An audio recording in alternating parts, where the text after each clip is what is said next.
In the shadow of your wings, I will know of the peace your love can bring. Night will fall, but I will not be afraid when I dwell in the shadow of your wings. In the shadow, in the shadow, in the shadow of your wings. In the shadow, in the shadow, in the shadow of your wing. Receive that comfort and assurance. Safety lies in the shadow of your wings. I rely on your faithful covering. Arrows fly, but I will not be afraid when I dwell in the shadow of your wings. Sing it. In the shadow, in the shadow, in the shadow, in the shadow of your wings. In the shadow, in the shadow, in the shadow of your wings. In the shadow, in the shadow,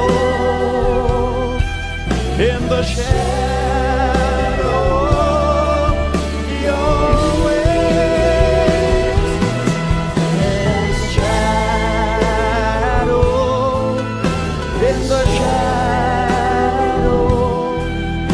in the shadow of your wings.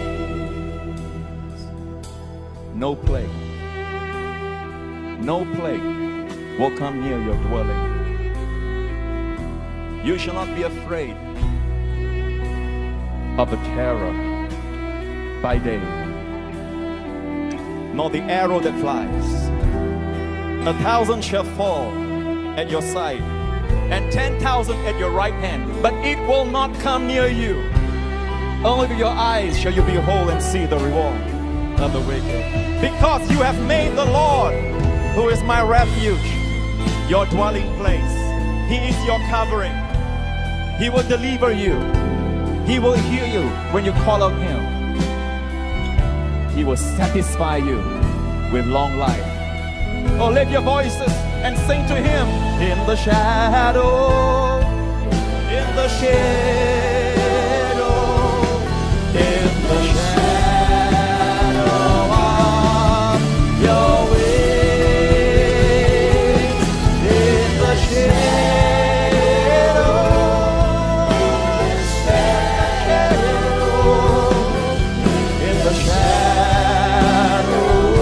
of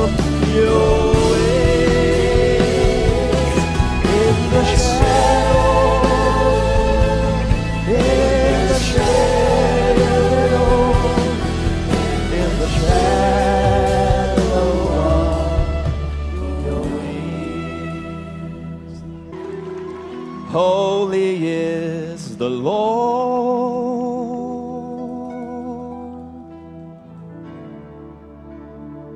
Holy is the Lord.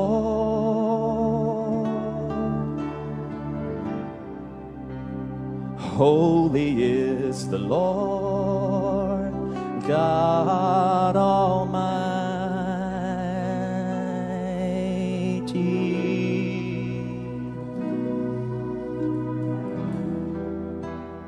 Holy is the Lord.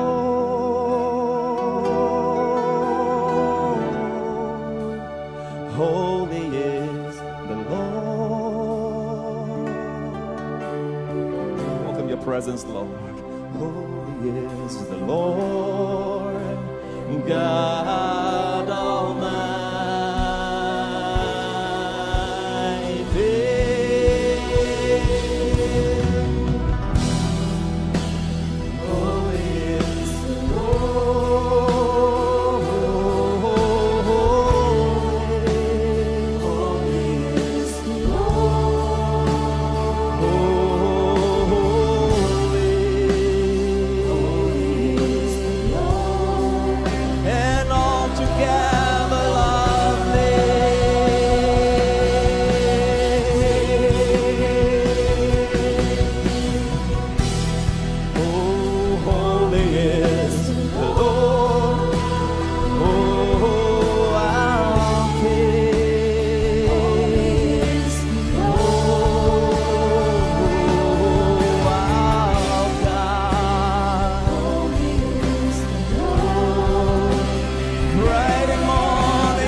Let your voice and praise Him, praise Him, come praise His lovely name.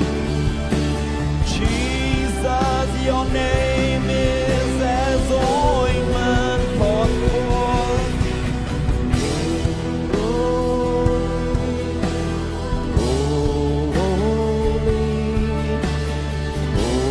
Holy, set your people free, Lord.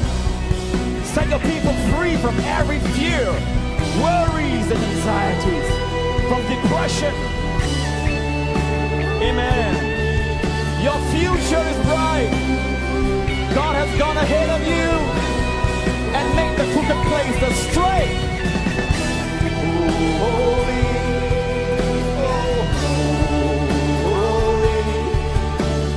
holy is the Lord our God.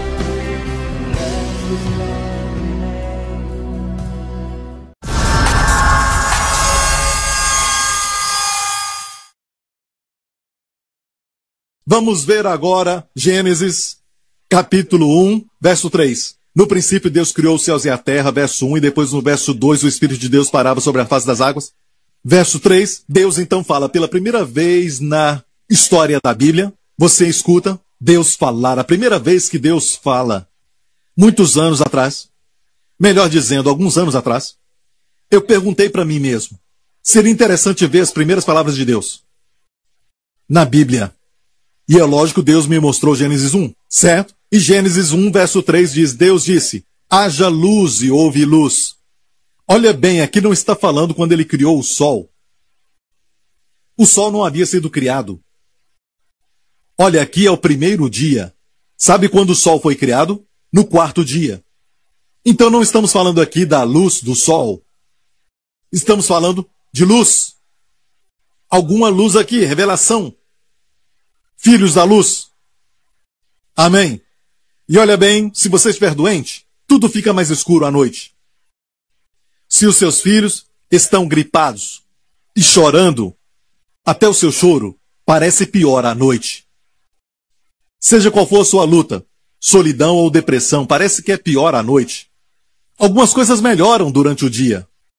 Mesmo ainda tendo problemas, parece que o dia é uma mensagem de Deus. Sabe? Não somos filhos da noite, apesar de estudar à noite. Ok? Não somos filhos das trevas. Aqui não é a luz do sol. O sol foi criado no quarto dia, que é o primeiro dia. E no hebraico, vamos ler um pouco do hebraico, da direita para a esquerda. No hebraico se diz justamente isso. Vaiomer, que quer dizer disse, de amar. Vaiomer Elohim, Deus. Yehi Or. Haja luz. Vai or. E houve luz. Leor, como urim, luzes. Plural de or, urim. Certo? Então, Vaiomer Elohim, Yehi or. Vai or. Então, eu perguntei para mim mesmo, qual será o significado da primeira vez do registro do que Deus falou? Registrado na Bíblia. Eu li isso e depois eu pesquisei o hebraico. Ok, então eu vi no hebraico que a primeira vez que Deus falou, ele falou o seu nome. Onde diz, disse Deus, Vaiomer Elohim, haja, olha só, haja é Yehi, Yehi é Yud-Rei. Você viu isso? Yehi é Yud-Rei. Você se lembra do nome de Deus, Yud-Rei, Vav-Rei? Yud-Rei são as duas primeiras letras do nome Jeová. Yud-Rei, Vav-Rei. Aqui você vê Yud-Rei. Então aqui Deus está falando de Jesus. Ele disse assim, Jesus se manifeste. Luz. Yehi ora. Então, é interessante, mas é lógico que não sou judeu. Então levei essa revelação a Israel e falei com amigos que são judeus crentes. E eles ficaram maravilhados e disseram de onde você tirou isso. E nós sabemos muito bem que isso não veio de mim, mas é do Espírito Santo. Amém? Isso é incrível. Eles falaram que nunca tinham visto algo assim. Mas é a primeira vez, certo? Que Deus falou. Deus falou e ele mencionou o nome do seu filho. Yeshua. Eu falei disso da última vez que preguei, quando ele estava na cruz, certo? Este é Jesus de Nazaré, Yeshua. E no hebraico as primeiras letras soletravam o quê? Estava Yud-Rei Vav-Rei, o nome de Deus. Ouça essa mensagem. Eu acho que temos em vídeo para você ver o impacto visual. Certo? Então, o nome de Deus está ali. Te mostrei isso para falar que essa luz não é a luz do sol. Ok? O sol foi criado no quarto dia. Essa é a luz de Jesus. Andamos com Jesus, andamos na luz. Eu disse andamos com Jesus, andamos na luz. E essas pessoas que vivem falando que às vezes nós estamos caminhando na luz e às vezes nas trevas. Então vamos para 1 João capítulo 1 e vamos ver o verso 7. 1 João 1, verso 7. Mas se andarmos na luz, escute bem isso. Mas se andarmos na luz, vamos ler do verso 5, e esta é a mensagem que dele ouvimos e vos anunciamos que Deus é luz. Todos digam, Deus é luz. Só existem duas definições de Deus na Bíblia. Só duas. Deus é amor, Deus é luz.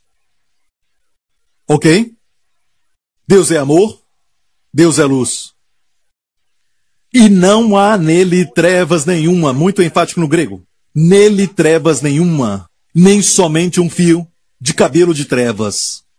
Se dissermos que temos comunhão com ele e andarmos em trevas, mentimos e não praticamos a verdade. Certo? Para quem ele escreveu? Para quem João escreveu isso? Esta epístola João escreveu. João, que falava que Jesus o amava, mais do que todos, o discípulo a quem Jesus ama. Essa epístola é de João, e ele está dizendo, se dissermos, então alguns estavam dizendo, se dissermos, certo, que temos comunhão com Deus, mas andamos nas trevas, não praticamos a verdade. Ele está falando de cristãos que estão desviados. Vamos continuar lendo. Mas se andarmos na luz, e ele não disse se andarmos de acordo com a luz.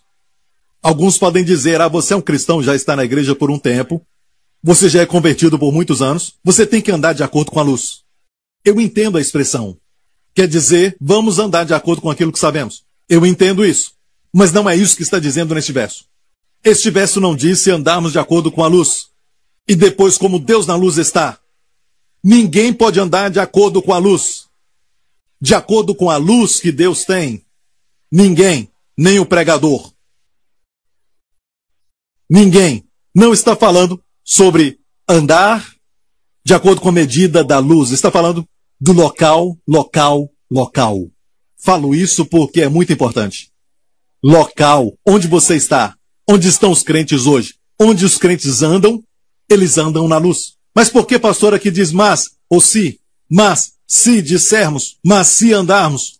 Por quê? Porque no capítulo 1, e eu sei que no original não havia capítulos, mas mesmo assim, parte dele tem um estilo de escrever para algumas pessoas na primeira parte, mas na segunda parte era para os crentes. Na primeira parte não fala filhinhos. Não fala. Porque você vai ver aqui 1 João 1,9, que é muito comentado no Evangelho da Graça. Você vai ver daqui a pouco. Mas vamos falar da luz. Se andarmos na luz, onde os crentes, os cristãos têm que andar? Na luz, local. Onde você tem que comer. Onde você tem que beber. Onde você tem que orar. Onde você sempre acorda. Onde você sempre dorme. Sempre na luz. Amém?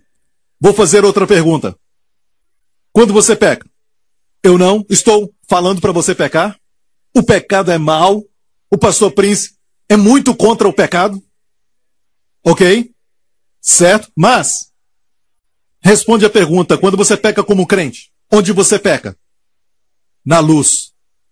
Se não, por que fala do sangue no final? O sangue de Jesus, o seu Filho, nos limpa de todo pecado. E alguns dizem, sabe, que quando você não peca, você anda na luz. Olhe bem para mim. Quando você não peca, você anda na luz. Mas quando peca, agora está em trevas. Se esta é a definição, por que aqui neste verso 7 diz: se andarmos na luz, como Deus está na luz, temos comunhão uns com os outros e o sangue de Jesus, o seu Filho, nos limpa de todo pecado? Ou seja, aqueles que caminham na luz, apesar disso, têm pecado e o sangue vem e limpa. Ou seja, olha para mim de novo, eu estou andando na luz e tenho um pensamento ruim, eu falo algo errado ou faço algo errado, o sangue me purifica e me mantém caminhando na luz. Eu não vou para as trevas. Você entendeu isso? Quantos entenderam? Acenem. Certo? Ou então batem alguém que está do seu lado. Sabe? Seja qual for sua resposta. Certo? É bem assim? Certo? Olha para mim, eu estou andando na luz. Quando tenho um pensamento ruim, falo algo ruim, ou então intenção ruim, eu me vejo assim. Eu então me vejo nas trevas e eu tenho que fazer algum tipo de ritual, de acordo com a denominação ou com a crença, então eu volto para a luz. É o que alguns crentes pensam. Não. Quando você anda na luz e você peca, na luz, o sangue de Jesus então vem para te limpar de todo pecado. Está entendendo, igreja? Você entendeu? E diz aqui claramente que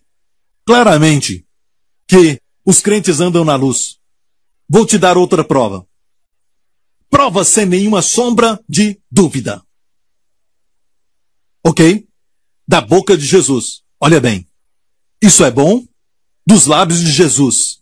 Porque o que eu falo, você pode escrever isso, alguém em algum lugar vai disputar isso e tentar fazer do Evangelho da Graça, que é um evangelho maravilhoso, que Jesus morreu para nos dar, algo confuso.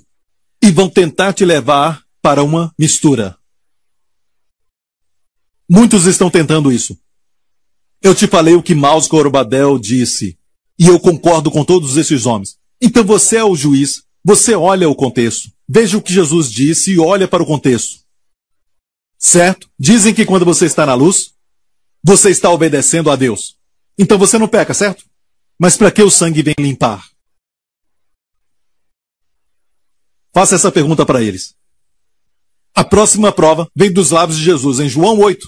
Olha o que Jesus falou. Falou-lhes, pois, Jesus outra vez, dizendo o quê? Eu sou a luz do mundo. Quem me segue não andará em trevas, mas terá a luz da vida. Jesus disse, eu sou a luz do mundo. Quem me segue não andará em trevas, mas terá a luz da vida. Você sabia, igreja, que Jesus é a luz do mundo? Vimos agorinha mesmo, Ieior, ele é a luz que Deus falou. Certo? Ele estava com Deus e Deus falou, Jesus manifesta como luz. Quando ele fez isso, toda a criação existiu. Olha isso, igreja. Ele disse, eu sou a luz do mundo. E aquele que me segue, esses são os crentes, não andarão em trevas, mas terão a luz da vida. Sabia esse não andarão? Esse não andarão em trevas? Para aqueles que dizem que cristãos podem andar em trevas, eu digo que eles podem cometer atos de trevas. Como eu já disse, um homem pode agir como um macaco. Não faz dele um macaco. Ok? Agora, a expressão não andarão em trevas, para quem crê que cristão pode andar em trevas em alguns dias, ou um dia ou outro ele pode andar em trevas. Essa expressão aqui no grego é um negativo duplo. Mei. O é negativo, mei é uma negação, é uma negativa dupla. De jeito algum, meu filho, isso eu estou dizendo. Não vai, nunca vai andar, certo? Nunca, certamente não. E alguns ensinam que quando pecamos e caímos, Deus nos deixa. Sua presença se vai. E Deus jurou, dizendo, nunca te deixarei. Mais uma vez aqui, mei. Então, para o crente, certo?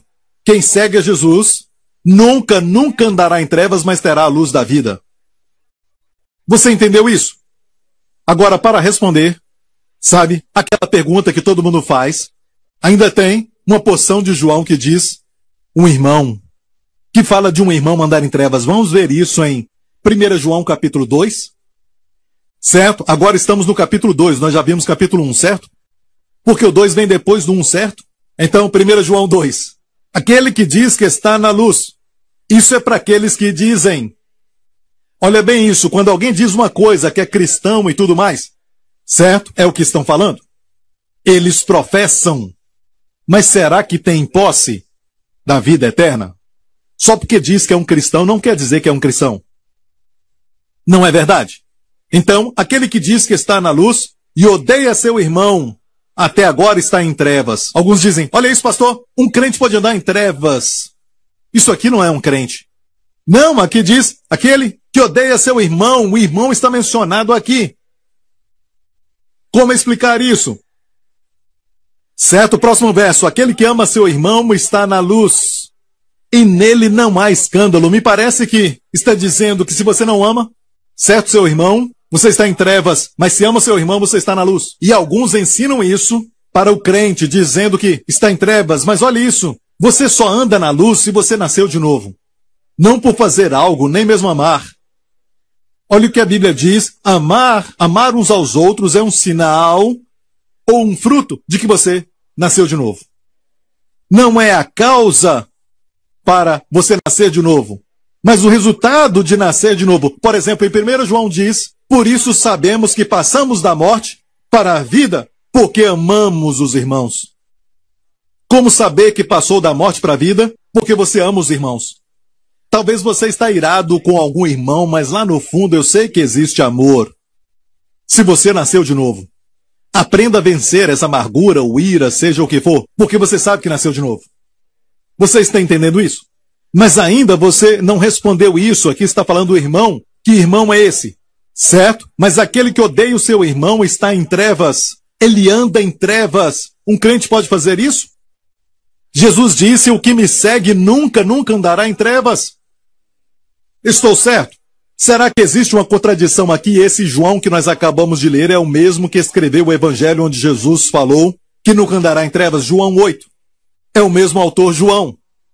Não está se contradizendo, certo? Como explicar isso? Porque as trevas lhe cegaram os olhos. Então, como explicar isso? Quem são essas pessoas? São aquelas que professam, elas dizem que são salvas. Elas somente falam, certo? Eu entendo, pastor Príncipe, mas como você explica o fato de que fala de irmão? Irmão não quer dizer cristão? Boa pergunta. Lembre-se disso. Isso foi escrito por João. João, Tiago, Pedro, foram 3 apóstolos que Deus usou para escrever cartas aos judeus. Ambos crentes e descrentes. Então, quando escreveram para o povo judeu, usaram o termo irmãos. Entendeu isso? Você entendeu? Vamos lá, me responda. Você entendeu? Vou provar para você, ok? Pedro, Tiago e João. Eles escreveram para os judeus. Podemos aprender de 1 João, é lógico. Amém? Podemos aprender lendo as cartas de Pedro, é lógico. Tudo serve para o nosso benefício, amém? E alguns dizem, pastor, mas o senhor foca tanto em Jesus, a revelação de Jesus para Paulo, e você está certo, as cartas de Paulo, porque as suas cartas foram para os gentios, os cristãos. Ele foi apóstolo dos gentios, você entendeu isso? Certo? Por isso você vai ver em Pedro, Tiago e João algumas coisas que as pessoas lutam com elas, porque têm que ser interpretadas no contexto dos judeus. Em Pedro, por exemplo, quando ele diz que o julgamento vai começar pela casa de Deus, e todo cristão diz, julgamento virá, por gerações dizendo, julgamento virá para a casa de Deus. E ainda perguntam por que ninguém vai para a igreja. Mas quando você olha, esta declaração foi Pedro que fez, e alguns anos depois que Pedro escreveu isso, a casa de Deus foi queimada, o templo, pelos romanos. Amém? Pedro estava avisando, e olha isso, o templo naquela época era chamado a casa de Deus, não é só a igreja, então era chamada a casa de Deus, o templo. Mas pastor Príncipe, essa não é a casa de Deus, é só um templo. Eu provo para você, Jesus chamou aquilo da casa de meu pai. Lembra que ele falou, essa é a casa do meu pai? Falando do templo.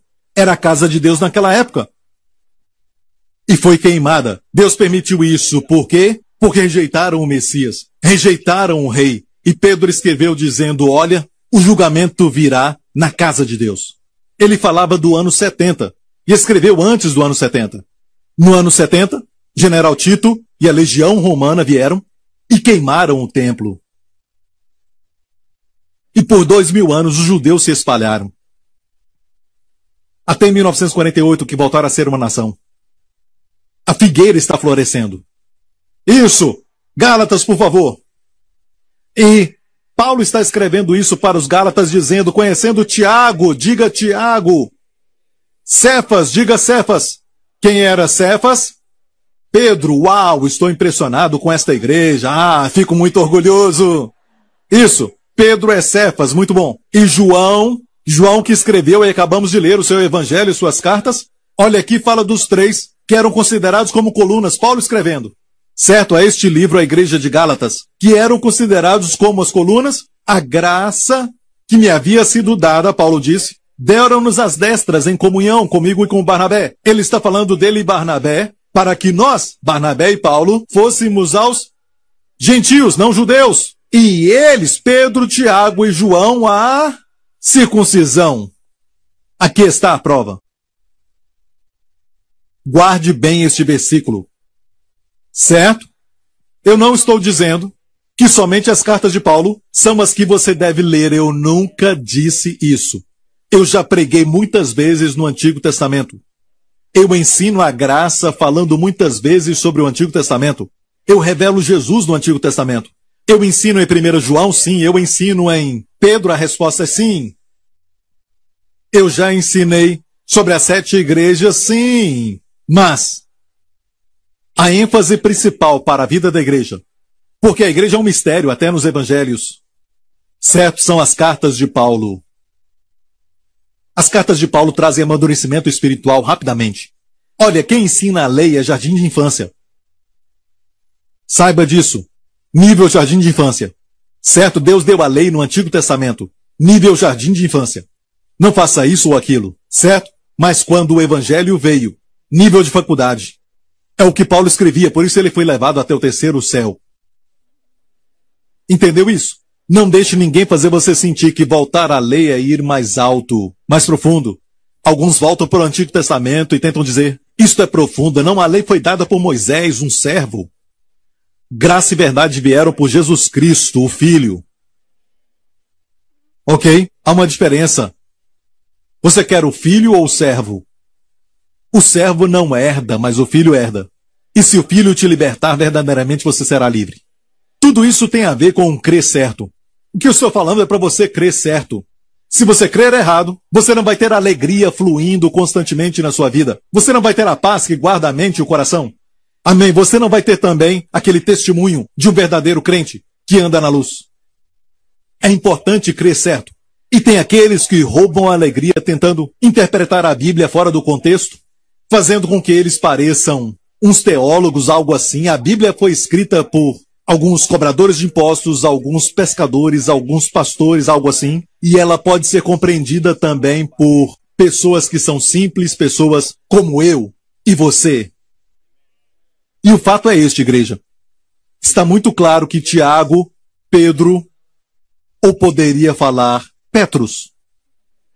Tiago, Pedro e João, todos eles escreveram ou ministraram aos circuncisos, os da circuncisão. Os judeus, Paulo e Barnabé foram aos gentios. A unção deles era para os gentios. Você ouviu isso? Você entendeu tudo isso? Então, voltando a João, quando João disse em 1 João 2, quando ele diz, aquele que diz que está na luz, certo, mas odeia o seu irmão. Isto se refere a um homem judeu que diz que ele é um crente, mas ele odeia o tempo todo. Então isso convenceu o apóstolo João que ele não é um crente, mas é um irmão judeu. Isso. Entendeu? Certo? Aquele que ama seu irmão está na luz. Está claro isso? Não quero gastar tempo aqui. Outra coisa que temos que saber de 1 João 2 é muito interessante. E você diz, pastor Prince, mas e Hebreus 6 que fala que é impossível para aqueles que experimentar uma boa obra de Deus, os dons celestiais, se eles caírem, é impossível que eles voltem ao arrependimento. Eu já preguei uma série sobre isso. Onde você estava? Mas para o seu bem, certo? Vou falar de novo. Amém? Não toda a mensagem, mas vou te mostrar algo. Aqui neste capítulo existe um princípio. Guarda isso no seu espírito, ok? Guarda isso bem. Vamos ver agora no verso de número 18. Ali diz, filhinhos, é já a última hora. E como ouvistes que vem o anticristo, certo? Também agora muitos se têm feito anticristos, por onde conhecemos que já é a última hora. Existe um anticristo e existem muitos anticristos. Olha, veja que não é antideus. Olha, o problema no mundo hoje não é esse espírito que se levanta contra o evangelho da graça, não é anti-Deus. Muitos deles se levantam contra nós em nome de Deus. Quando falamos de Cristo como centro, a obra concluída, como Ele é amável, eles se levantam. É o espírito do anticristo. Não é anti-Deus. Está me ouvindo? Guarde bem isso, ok? Saíram de nós. Quem são esses anticristos? João vai dizer algo. Olha, escute bem, algo importante. Eles, anticristos, na época de João, que pregavam heresias, ele disse, saíram de nós. Saíram de nós. O que quer dizer isso? Eram cristãos? Eram crentes? Vamos ler. Saíram de nós, mas não eram de nós. Porque se fossem de nós, eles ficariam conosco. Mas isto é para que se manifestasse que não são todos de nós.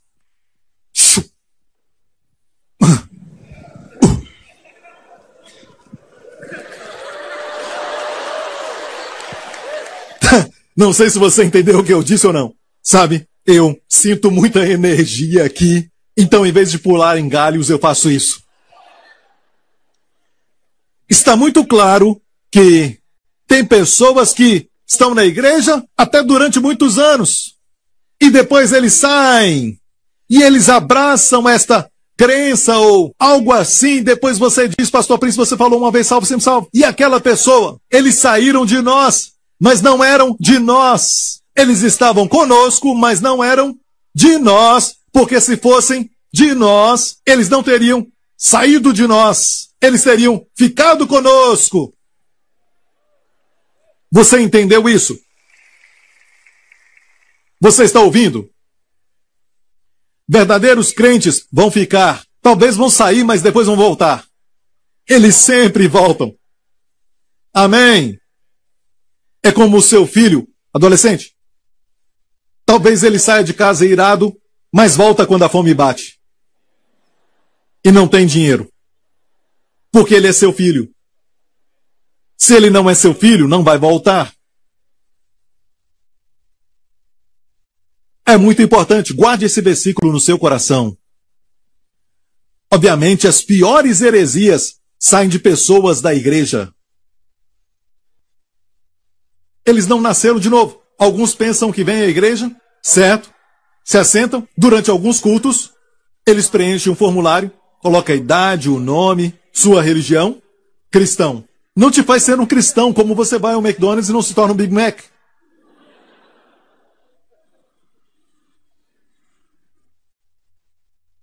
E se você for uma garagem, não vai virar um carro. Você tem que nascer de novo. Então, dá para dizer que nasceu de novo? Bem, sabemos que se você crê no Senhor Jesus Cristo e crê na obra concluída, você nasceu de novo. Amém? Você entendeu isso? Amém? O tempo está acabando e eu quero que você entenda isso. Você está entendendo? Certo? E agora, quando falamos de Hebreus 6, perceba algo importante. Maus Clovedel diz para quem ele está falando, em qual contexto ele está falando, onde ele está falando. Agora, olha isso, certo? Um pouquinho de gramática. Se eu digo eu, qual pronome pessoal é? Primeira, segunda ou terceira pessoa? Primeira. Se eu digo você, que pronome pessoal é? Segunda pessoa. E se eu falar eles? Terceira pessoa. Eles saíram de nós. Certo? Olha isso. Hebreus 6. Ele diz, irmãos, que nós, ok? Agora, às vezes, nós ali se refere a crentes e não crentes, como em 1 João capítulo 1. Certo? Se dissermos nós, isso é ser legal. Ele está sendo legal. Quando você escreve algo, por exemplo, seu amigo que gosta de desenhar algo, e ele gosta de não estragar, mas ele gosta de pintar, sabe? As paredes e tudo mais. E você coloca sua mão nos ombros dele, é seu amigo, e você não diz, se você fizer isso, você vai ser açoitado? Você não fala isso, não é? Certo? Você coloca a mão nele e diz o quê? Olha, se nós sujarmos as paredes, certo? Nós podemos até ser presos, sabe? A penalidade é, às vezes até, açoite. Certo? Se nós picharmos neste país. Eu disse se nós. É o famoso editorial nós. Veja, quer dizer que eu estou pichando? Alguns não estão seguros, ok? Se você coloca a mão no seu amigo e diz, se nós estamos vendendo drogas, podemos ser presos para sempre. Certo? Eu falo para o meu amigo, se nós. O que estou dizendo? Estou dizendo que faço? E alguém diz, o nós está ali. Em 1 João, capítulo 1, verso 9. Se dissermos, vamos voltar lá então, e eu tenho que correr um pouco por causa do tempo, ok? Vamos ler 1 João 1. Se confessarmos os nossos pecados, ele é fiel e justo para nos perdoar os pecados e nos purificar de toda a injustiça. Vamos ver o contexto. No verso 8, se dissermos que não temos pecado, enganamo-nos a nós mesmos e não há verdade em nós. Os cristãos dizem que não tem pecado? Lógico que não. Amém? Cristão não diz que não tem pecado porque precisa de um salvador. Salvar do quê?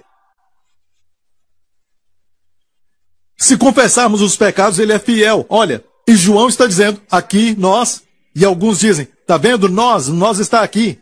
Mas não entendem que esse nós é o que eu expliquei. Ou seja, ele está dizendo, se nós, como eu disse, se nós pichamos, não quer dizer que eu pichei. Se nós vendermos drogas, não quer dizer que eu estou fazendo. O que é isso? É ser gracioso com a pessoa. Ok? Você entendeu? Então aqui, ele está dizendo, aqueles agnósticos, judeus agnósticos, que eram descrentes, que entraram no meio deles, mas eles não permaneceram com eles. Ele está dizendo, olha, nós somos pessoas que confessam os pecados, sabemos que temos pecado. E olha bem, essa expressão aqui, se confessarmos os pecados, Deus é fiel e justo para perdoar os pecados e nos purificar de toda a injustiça. Você concorda que é condicional? Eu quero saber, você acha que é condicional? Só quando você confessa os pecados, Deus é fiel e justo para perdoar você. Foi aí que eu fiquei preso muitos anos atrás. Eu não entendia por que as pessoas não confessavam. Porque toda vez, mesmo não fazendo, você está pensando nisso. Deveríamos confessar sempre. Alguém pensou mal de mim agora mesmo? E não confessou. Aqueles que ensinam que devemos confessar os pecados, antes de Deus perdoar, eles mesmos não confessam todos os pecados. Só confessam os maiores. E o que eles acham que é grande? Talvez Deus não acha, certo? Algumas coisas para Deus são grandes. Por exemplo, murmurar é grande. Descrer é grande. Então, confessamos quando é conveniente. Se você crê em João 1,9, você tem que confessar os pecados, senão Deus não é fiel para te perdoar. Deus não vai te perdoar, não vai te purificar se você crê nesse ensinamento. E que eu já falei, que eu creio que foi escrito para crentes. Mas há uma condição, só quando você confessa, Deus é fiel e justo para perdoar. E te purificar de toda a injustiça. Quantas vezes você tem que ser purificado de injustiça? Uma vez por todas. Certo?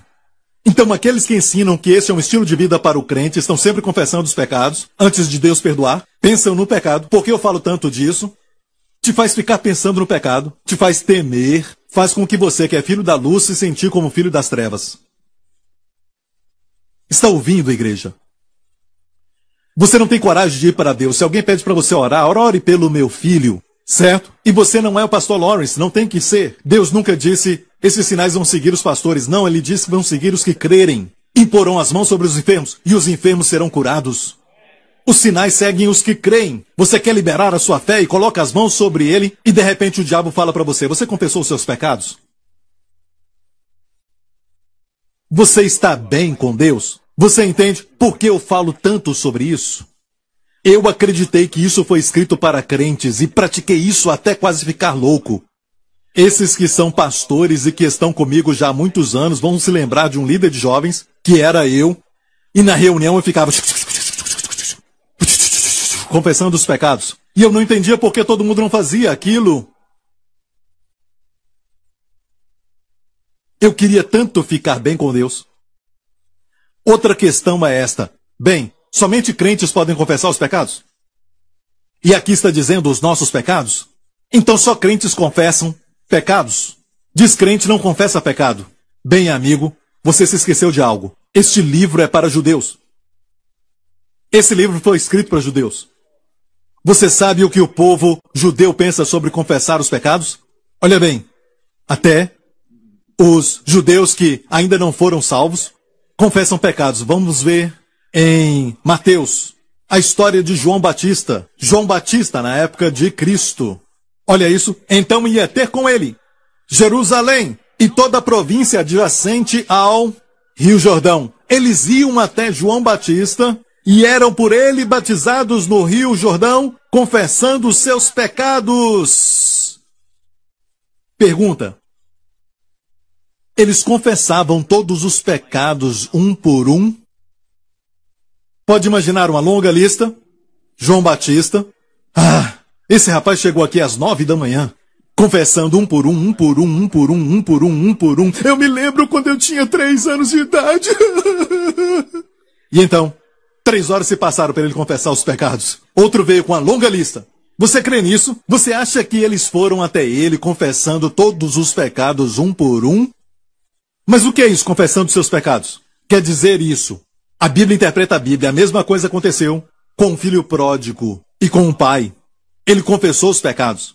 Pai, eu pequei contra os céus e eu pequei contra ti. Não sou digno de ser chamado teu filho. O que o pai disse? Lucas 15. E o filho lhe disse, pai, pequei contra o céu e perante ti. Já não sou digno de ser chamado teu filho. E o que o pai fez? Mas o pai disse aos seus servos trazer a melhor roupa. Obviamente o pai aceitou a sua confissão ou algo assim. Mas espera aí. Espera um pouco. Este jovem pecou com prostitutas. Não confessou isso? Certo? Ele nem confessou que desonrou seu pai, pedindo pela herança antes da morte do seu pai. Ele só disse, eu pequei. Pai, eu pequei. A Bíblia fala que isso é confessar pecados. Então foram até João Batista confessando seus pecados, eram pecadores. Eu tenho pecado contra Deus, eu pequei contra o Deus de Abraão, Isaac e Jacó, por favor me perdoe. Ore a Deus para que ele possa me perdoar. E eram batizados, nenhum deles havia sido salvo. Jesus não havia morrido. Seu ministério nem tinha começado quando essas pessoas foram João, confessando seus pecados. O que eu estou dizendo é que judeus descrentes sempre confessavam seus pecados. Antes da vinda de Cristo. Estão ouvindo, igreja? E aquilo me prendeu. De alguma forma é como, você não é salvo se não confessar todos os pecados. E alguém diz, Pastor Prince, a Bíblia diz que devemos confessar uns aos outros. Sim, olha bem isso. Isso é tão lógico que não preciso nem falar muito. Você sabe quando você errou com alguém? Marido e mulher, por exemplo. A Bíblia diz, confesse os pecados uns aos outros, peça perdão. Eu estava errado e orem uns pelos outros para serem curados. Isso é um com o outro. E eu recomendo isso, mas com Deus, nós já fomos perdoados, passado, presente e futuro.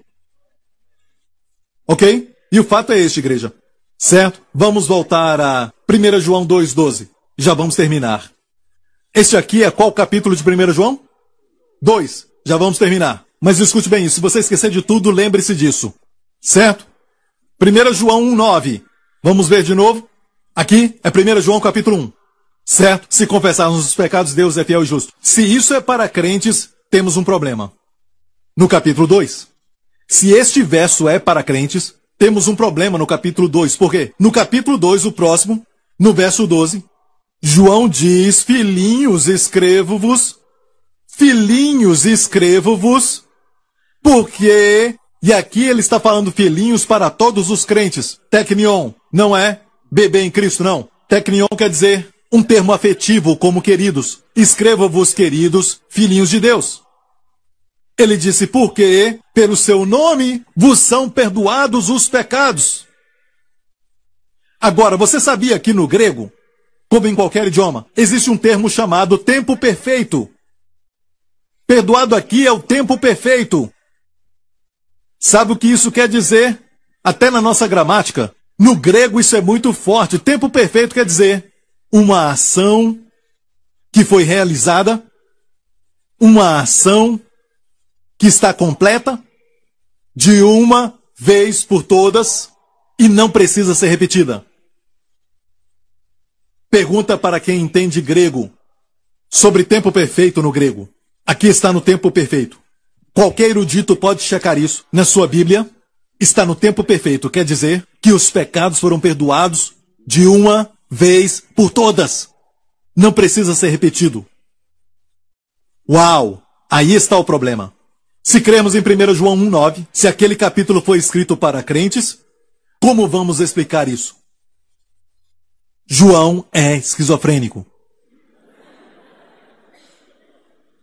Sabe o que dizem? Sabe o que eles dizem? Ah, olha bem isso. 1 João 1,9 é perdão prático. Aqui fala da posição. Cuidado com essas pessoas. Se você está doente e o doutor fala para você, eu tenho a posição de doutor, mas eu não pratico isso, corra. E se você precisa de um advogado, e ele diz, eu tenho a posição de advogado, mas eu nunca pratiquei isso, saia do seu escritório. Então, tentam falar isso. Não faz sentido. Ou você é perdoado, ou então você não é. Não brinque com isso. Isso não foi escrito para todos, mas foi escrito para crentes, filhinhos de Deus. Queridos filhos de Deus. Queridos filhos de Deus, os seus pecados já foram perdoados. De uma vez por todas. E não precisa ser repetido. Sabe esse pensamento ruim que você teve agora? Já te foi perdoado, irmão. Amém? Mas, pastor, nós precisamos falar sobre arrependimento, então arrependa-se. E, de fato, quanto mais você aprende sobre a bondade de Deus, vai te levar ao arrependimento. A bondade de Deus te leva a mudar a sua mente. Mas você já foi perdoado antes de mudar, enquanto você está mudando, e depois que você muda.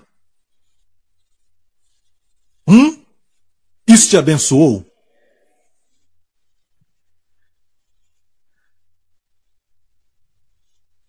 Olha, tudo que o mundo está precisando está somente em Jesus Cristo.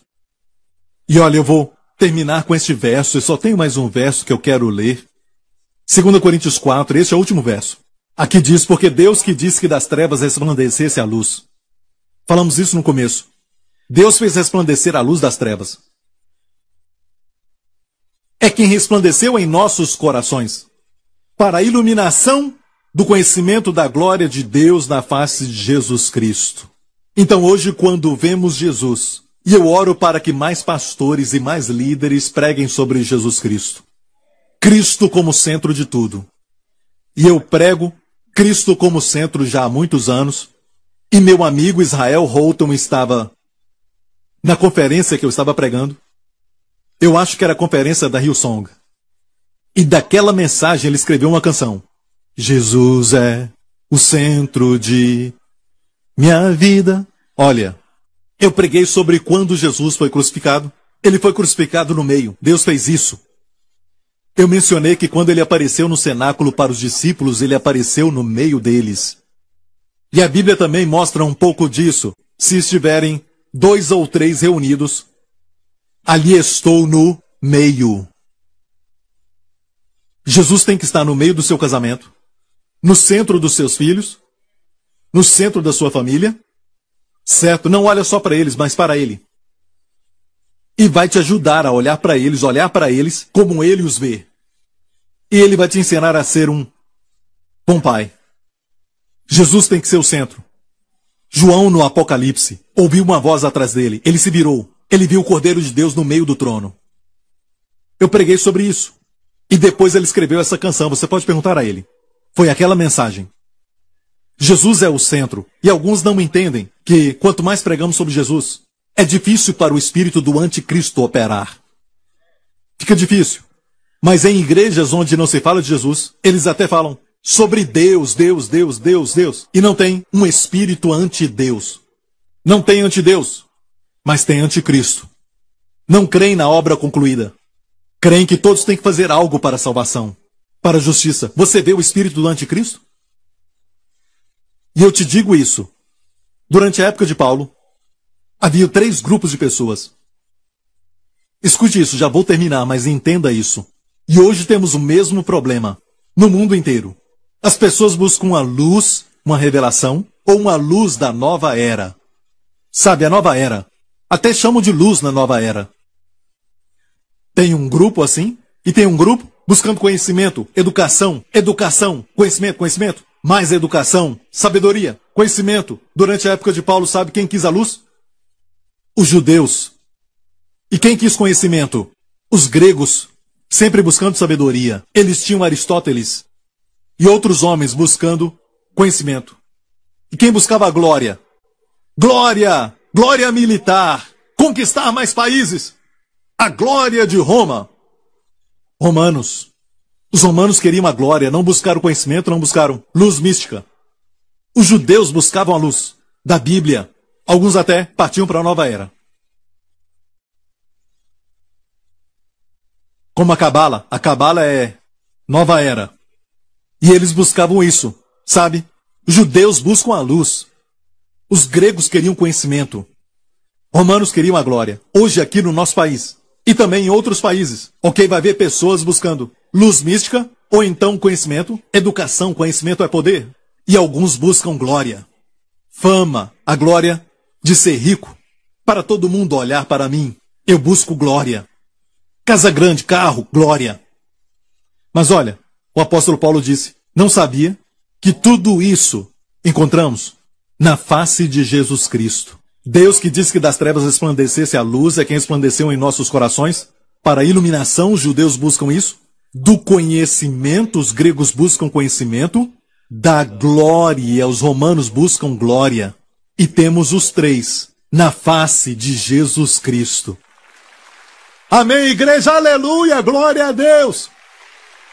Aleluia pelo Santo Filho de Deus, amém. Quantos estão alegres? Está feliz por ter vindo, amém? Quantos aqui estão na luz? Você está na luz? E se você fala que está na luz, olha isso, amigo, na luz o sangue te mantém limpo o tempo todo. O sangue te purifica. E você não pode dizer que está na luz? Se você diz, pastor, eu digo que eu sou cristão, mas eu tenho dúvidas sobre isso. Sabe, eu não quero só professar, um cristão que professa, eu quero ser um possuidor da vida eterna. Em Jesus Cristo. Se está assim, quero orar com você. Onde você estiver, se você não tomou a decisão de colocar sua fé em Jesus Cristo, quero te ajudar agora. Curve a sua cabeça. Aqui neste lugar, e onde você estiver assistindo, meu amigo, Deus te ama com amor eterno. Nada que você faz muda o amor de Deus por você. E esse Deus enviou o seu Filho, Jesus Cristo, para morrer na cruz pelos seus pecados. Esse Deus ressuscitou seu Filho dos mortos para declarar que os pecados que seu Filho levou foram eliminados. Senão ele não ressuscitaria dos mortos. Meu amigo, já recebeu essa linda salvação? Se deseja isso, faça essa oração comigo aonde você estiver assistindo agora. Ore de coração, diga, Pai Celestial, eu tenho pecado, sou um pecador, e eu venho a Ti, porque Tu és o Salvador de pecadores. Tu enviaste Teu Filho, Jesus Cristo, para morrer na cruz pelos meus pecados. Tu o ressuscitaste dos mortos, como uma declaração que os meus pecados foram totalmente eliminados. Eu confesso e eu creio de coração que Jesus Cristo é o meu Senhor e meu Salvador. Eu creio que de hoje em diante sou grandemente abençoado, altamente favorecido, profundamente amado. Os meus pecados do passado, presente e futuro foram todos eliminados. Foram perdoados de uma vez por todas. E não precisa ser repetido. Em nome de Jesus. Obrigado pelas bênçãos, pela vida abundante. Em nome de Jesus. Que nesta semana, Deus que guarda Israel, que não dorme nem dormita, o Pai do nosso Senhor Jesus Cristo, que enviou seu Filho, porque Ele nos amou de tal maneira. Ele nunca dorme, que Ele te guarde durante essa semana, que Ele guarde os seus filhos, que Ele guarde a sua família. E esta é a bênção do sacerdote de Israel, para a nação de Israel, e é para nós hoje. Que o Senhor te abençoe e que o Senhor te guarde. Que o Senhor te guarde, te proteja de todo o mal durante essa semana. Que o Senhor guarde a sua alma. Que o Senhor guarde a sua entrada e a sua saída. Que o Senhor te abençoe desde Sião. Que o Senhor resplandeça o seu rosto sobre ti e sobre os seus filhos, sobre sua família, e te conceda graça. Hanan, seja gracioso para contigo. Que o Senhor levante sobre ti o seu rosto, a luz do conhecimento da glória de Deus na sua face. A face de Jesus Cristo resplandeça sobre ti, te conceda favor e te dê paz durante essa semana, em nome de Jesus. E toda a igreja diga, amém. Deus te abençoe. Nos vemos de novo. Não pule de galho em galho. Obrigado por sintonizar no programa de hoje. Esperamos que tenha sido uma bênção para a sua vida. Para mais informações sobre o programa da Igreja New Creation, acesse o site ncctv.org.sg. Lá você poderá se inscrever para receber um devocional diário do pastor Joseph Prince. Seja incentivado e fortalecido todos os dias e saiba o quanto Deus lhe ama através desses devocionais. Acreditamos que o seu dízimo pertence à igreja que você frequenta e oramos para que você seja grandemente abençoado, altamente favorecido e profundamente amado.